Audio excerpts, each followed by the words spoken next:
Hello students, তোমাদের আবার স্বাগত জানাই আমাদের স্কুল ইংলিশ চ্যানেলে। স্টুডেন্টস, তোমাদের কাছে আজকে একটি নতুন টপিক নিয়ে হাজির হয়েছি। আজকের যে টপিকটা তোমাদের পড়াবো, সে টপিকটা এটা খুব সুন্দর প্রাকৃতিক কবিতা। এই কবিতাটি ক্লাস 11-এর সিলেবাসে আছে। একজন অন্যতম বিখ্যাত ন্যাচারাল পোয়েট উইলিয়াম ওয়ার্ডসওয়ার্থের লেখা কম্পোস্ট আপন ওয়েস্টমিনস্টার ব্রিজ, যেটা তিনি লিখেছেন। স্ক্রিনে দেখতেই পাচ্ছ তোমরা যে 1802 সালে সেপ্টেম্বর মাসের 3 তারিখে। কবিতাটি পড়ানোর আগে উইলিয়াম ওয়ার্ডসওয়ার্থ সম্বন্ধে দু একটি কথা যদি বলা যায়, তাহলে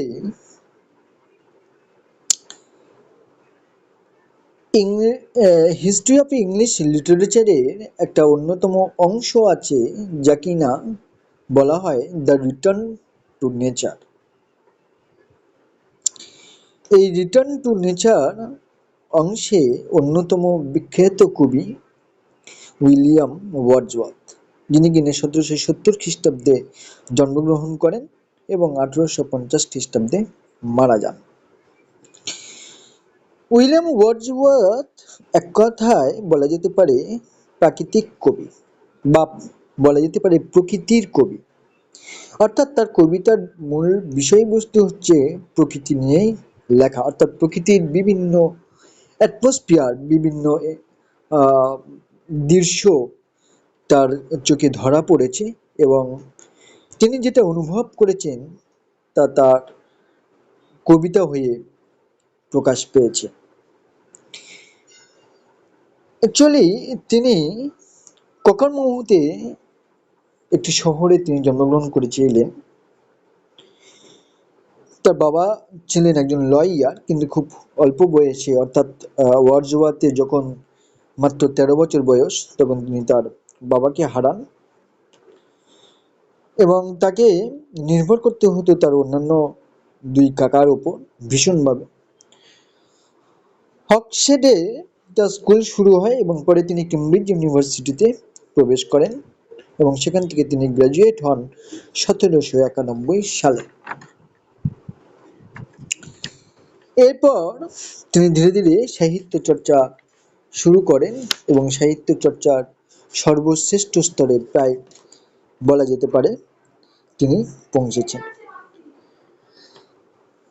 আরো অনেক কিছু বিষয়ে বলা যায়, কিন্তু তোমাদের যেটুকু প্রয়োজন খুব সংক্ষিপ্ত করে সেই অংশটুকু বলা। তার একমাত্র বোন, তার নাম ডরোথি,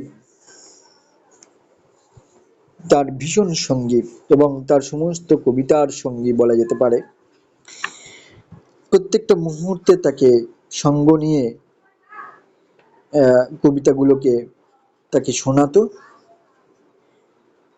এবং সেগুলো তিনি পরে ফাইনালি ভাবে কম্পোজ করতেন। যাই হোক, ওয়ার্ডসওয়ার্থের অন্যান্য উল্লেখযোগ্য যে অংশগুলো, অর্থাৎ উল্লেখযোগ্য যে কবিতাগুলো, তাদের মধ্যে অন্যতম আছে solitary reaper.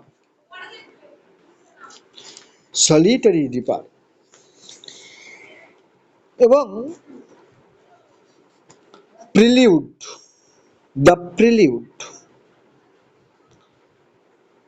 The excursion,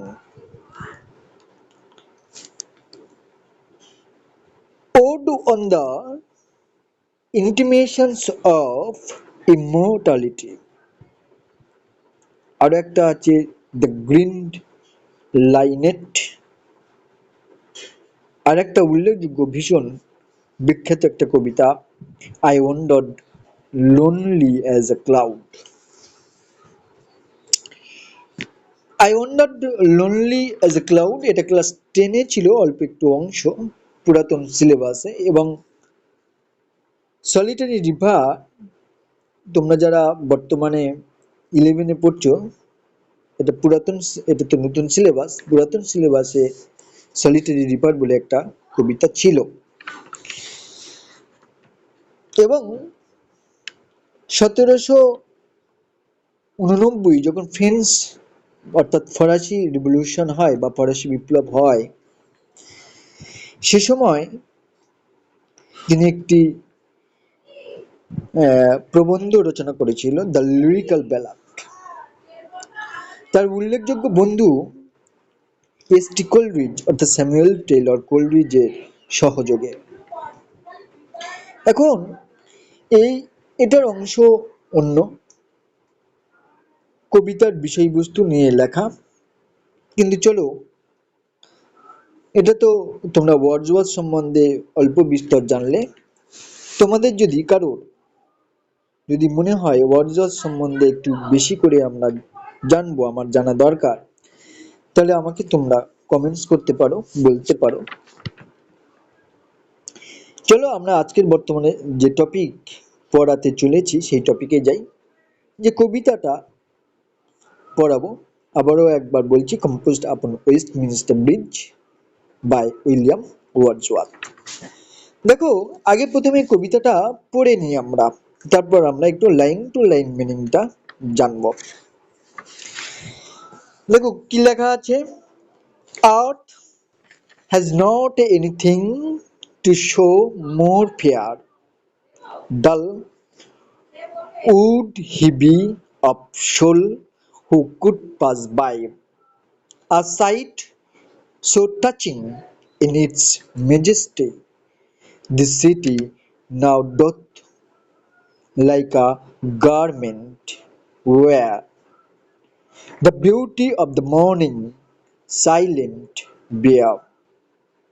Ships, towers, domes, theatres, and temples lie upon unto the fields and to the sky, all bright and glittering in the smokeless air.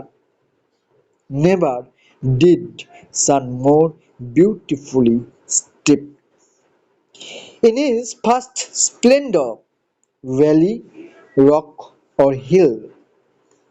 Never saw I, never felt a calm so deep. The river glided at his own swift will. Dear God, the very houses seem asleep, and all that mighty heart is lying still. দেখো, এই কবিতাটা 14টা লাইনের কবিতা। এটা sonnet এক ধরনের, অর্থাৎ Wordsworth sonnet. সনেটকে দুটো ভাগে ভাগ করা যায়, একটা পেট্রাক বা ইটালিয়ান সনেট, আর একটা ওয়ার্ডসওয়ার্থ বা ইংলিশ সনেট। দুটোর একটু বৈশিষ্ট্য আলাদা আলাদা আছে। দেখো, প্রথম যে স্ট্যাঞ্জা আছে তাতে 4টে লাইন আছে, দ্বিতীয় স্ট্যাঞ্জা আছে সেটাতেও 4টে লাইন, দ্বিতীয় যে স্ট্যাঞ্জা আছে সেটা, এবং থার্ড স্ট্যাঞ্জা তাতেও 4টে লাইন, এবং লাস্ট একটা কাপল বা কনক্লুড লাইন আছে দুটো। এটা একটা অন্যতম ফিচার ইংলিশ সনেটের, এটা একটা ফিচার। চলো, আমরা তো কবিতাটা পড়লাম, তাহলে এবার দেখে নেওয়া যাক কবিতার মানে কি বলছে। দেখো প্রথম লাইনটা কি আছে। আর্থ has not anything to show more fair. বলছে পৃথিবীর এমন কিছু নেই যে এর থেকে বেশি সুন্দর দেখানো যায় বা দেখা যায়। আর্থ হ্যাজ নট এনিথিং, এর কিছু নেই, to show more fair. Earth has, দেখো একটা থার্ড পারসন, এবং মূলত আর্থ পৃথিবী, একটিমাত্র বস্তু এবং সেক্ষেত্রে একক পদার্থ বা একক বস্তু, সেক্ষেত্রে হ্যাভ হ্যাজ বসানো হয়, মানে হ্যাভ কোথায় বসে আর হ্যাজ কোথায় বসে সেই জিনিসটা যদি তোমরা জেনে থাকো তাহলে বুঝতে পারবে। The earth, sun, star, moon এদের ক্ষেত্রে সবসময় হ্যাজ বসে। কিন্তু গ্রামারের বিষয় যাওয়ার পূর্বে আমাদের মূল বিষয়টা আগে জেনে নিতে হবে, এর অর্থটা মূল জেনে নিতে হবে। The earth has not anything to show more fear. তাহলে বলছে পৃথিবীতে এমন কিছু নেই বা পৃথিবীর এমন কিছু নেই যা এর থেকে বেশি সুন্দর দেখানো যায়। Dull would he be of soul who could pass by. বলে সেই সৌন্দর্যের প্রতি অনুভূতিহীন যে কোনো মানুষ হয়তো চলে যেতে পারে বা এড়িয়ে যেতে পারে। Dull would he be of soul who could pass by. যে সৌন্দর্য অনুভূতি করতে পারে না সে এই সৌন্দর্য না দেখে পেরিয়ে যেতে পারে, অ্যাভয়েড করে যেতে পারে, কিন্তু কবি পারলেন না, কারণ কবি সেই সৌন্দর্য দেখে মুগ্ধ হয়েছেন, তাই এমন ভাবে বলছেন। A sight so touching in its majesty, বলছে কি a sight দৃশ্য so touching in its majesty, বলছে এত সুন্দর যে যেন মন ছুঁয়ে যায়, এর সৌন্দর্য দেখে যেন মন ছুঁয়ে যায়। This city now doth like a garment wear, বলছে যে সিটি এই শহরটা ঠিক যেন কেমন সব গার্মেন্টস, অর্থাৎ কিছু কিছু ধরো কিছু অতিরঞ্জিত করে এমন কিছু জিনিস যেন পরিধান করে আছে, পরে আছে। নেক্সট স্ট্যাঞ্জা কি বলছে? The beauty of the morning silent bare, অর্থাৎ সকালের সৌন্দর্য খুব মুক্ত, নট মুগ্ধ, মুক্ত, বিয়ার মুক্ত, নিস্তব্ধ। তারপর বলছে শিপস জাহাজ, টাওয়ার্স মিনার, domes theatres and temples lie, বলছে জাহাজগুলো, মিনারগুলো, গম্বুজগুলো, থিয়েটারগুলো এবং মন্দিরগুলো কেমন যেন শুয়ে আছে। টেম্পলস লাই আপন অনটু দ্য ফিল্ডস, কোথায় শুয়ে আছে? মাঠের উপর, আপন অনটু দ্য ফিল্ডস মাঠের উপর, অ্যান্ড টু দ্য স্কাই মুক্ত আকাশের নিচে। All bright and glittering in the smokeless air, বলছে কি সবকিছু উজ্জ্বল ও ঝকঝকে, অর্থাৎ উজ্জ্বল উজ্জ্বল ও ঝকঝক করছে কুয়াশার মুক্ত আকাশে। Next stanza, never did sun more beautifully steep, বলে সূর্য কোনোদিনও এত সুন্দরভাবে ওঠেনি, এটা কবির চোখে ভাসছে। সূর্য তো প্রতিদিন ওঠে, নতুন করে সূর্য ওঠে, নতুন দিগন্ত যেন নতুন ভাবে ওঠে, নতুন করে ওঠে দিগন্তে, কিন্তু কবির কাছে, ওয়ার্ডসওয়ার্থের কাছে এই প্রাকৃতিক সৌন্দর্য দেখে অত্যন্ত মুগ্ধ, এবং তিনি বলছেন যেন এটা নতুন করে উঠেছে, এবং এর পূর্বে কবি যেন এত সুন্দর অনুভব তার মনে হয়নি। তাই বলছেন যে never did sun more beautifully steep, সূর্য কোনোদিনও এত সুন্দরভাবে ওঠেনি। In his first splendour valley rock or hill, বলছে তার প্রথম সৌন্দর্যেই উপত্যকা, পাথর আর পাহাড়গুলিকে। নেভার স আই, আমি কখনো দেখিনি, নেভার ফেল্ট, কখনো অনুভব করিনি, আ কাম সো ডেপ, এত নিস্তব্ধ, এত গভীর শান্ত। The river glide at his own sweet will, বলছে নদী তার নিজের ইচ্ছে মতো বয়ে চলেছে। ডিয়ার গড, ও ভগবান, the very houses SIM asleep, এখন বোধহয় সকল ঘরের মানুষেরা ঘুমিয়ে রয়েছে। এখানে হাউস সিমস অ্যাসলিপ, হাউস মানে হাউসেস, ওই গ্রামের ঘরগুলি যেন ঘুমিয়ে আছে, অর্থাৎ বলতে চাইছে মানুষরা ঘুমিয়ে আছে, স্বাভাবিক ভোরবেলা সবাই ঘুমিয়ে আছে। And all that mighty heart is lying still, এবং এই বড় হৃদয়টা যেন এখনো ঘুমিয়ে আছে।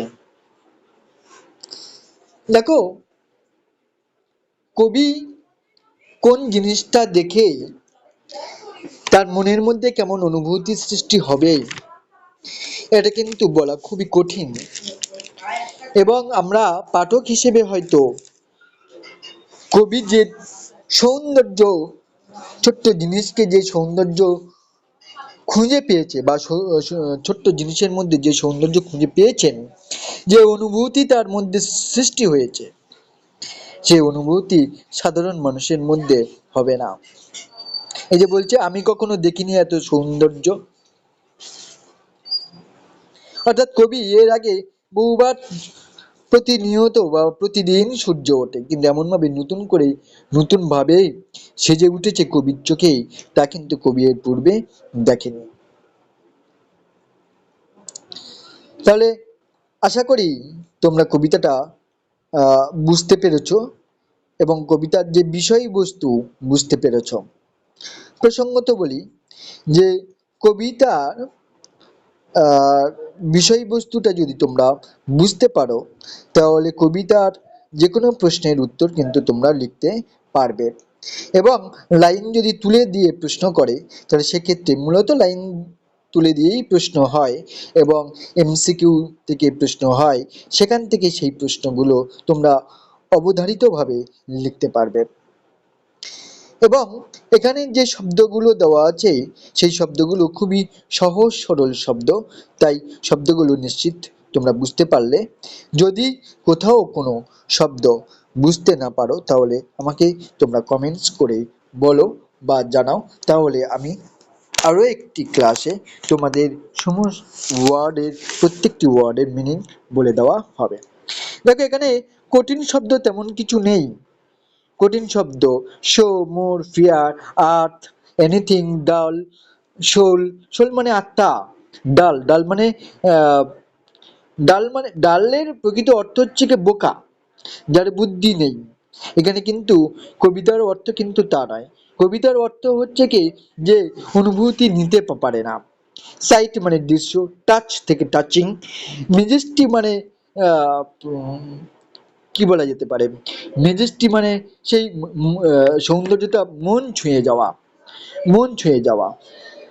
দেখো, দা এখানে বলেছে দিস সিটি নাও ডোথ, এখানে ডাজের পুরাতন একটা ব্যবহার, ডাজের ডোথ লেখা গার্মেন্টস, গার্মেন্টস মানে বিভিন্ন পরিধানের বস্তু, ওয়্যার মানে পরিধান করা, সাইলেন্ট মানে তো তোমরা জানো নিস্তব্ধ, মর্নিং মানে জানো, বিয়ার, বিয়ার মানে মুক্ত, খোলা, হ্যাঁ, নগ্ন বলা যায়, অভিধানিক অর্থ বেয়ার নগ্ন বলা যায়, খালি বুক বলা যেতে পারে, ships, towers, domes, theatre and temple, এগুলো মানে তো তোমরা জানো, জাহাজ, গম্বুজ, থিয়েটার, টেম্পল মন্দির প্রভৃতি।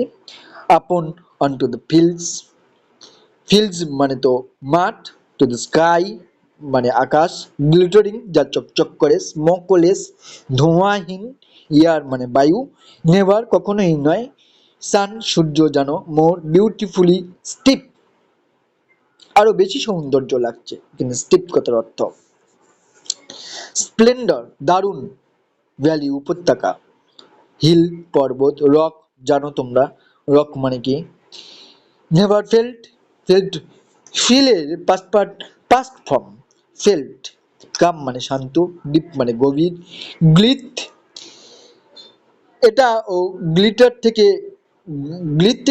গ্লিটারের একটা পুরাতন একটা ইউজ ব্যবহার। এরকম অনেক কবিতাইতে বিভিন্ন কবিতায় আমরা দেখতে পাবো কিছু পুরাতন ব্যবহার, যেমন দি বা দাও, এটা কত অর্থ হচ্ছে ইউ, এরকম অনেক ব্যবহার আছে। ডিয়ার গড, গড মানে তো ভগবান, ভেরি হাউসেস, সেম সেম মানে মনে হওয়া, স্লিপ মানে ঘুমিয়ে রয়েছে, ঘুমিয়ে পড়েছে। And all that mighty heart is lying still, মনে হয়, মাইট থেকে মাইটি, যেন মনে হচ্ছে, may might mighty, mighty heart is lying still, কিন্তু মনে হয় যেন হৃদয়টাও ঘুমিয়ে রয়েছে এখনো, এই হৃদয়টা। অর্থাৎ দেখো এখানকার শব্দগুলো খুব একটা কঠিন নয়, তাও যদি তোমাদের মনে হয় তাহলে আমাকে তোমরা কমেন্টস করো, বলো কবিতাটা কেমন লাগলো এবং তোমরা বুঝতে পারলে কিনা আমাকে কমেন্টস করে জানাও। আজকের তাহলে এই পর্যন্ত। তোমরা ভালো থাকো, সুস্থ থাকো, টাটা, বাই বাই।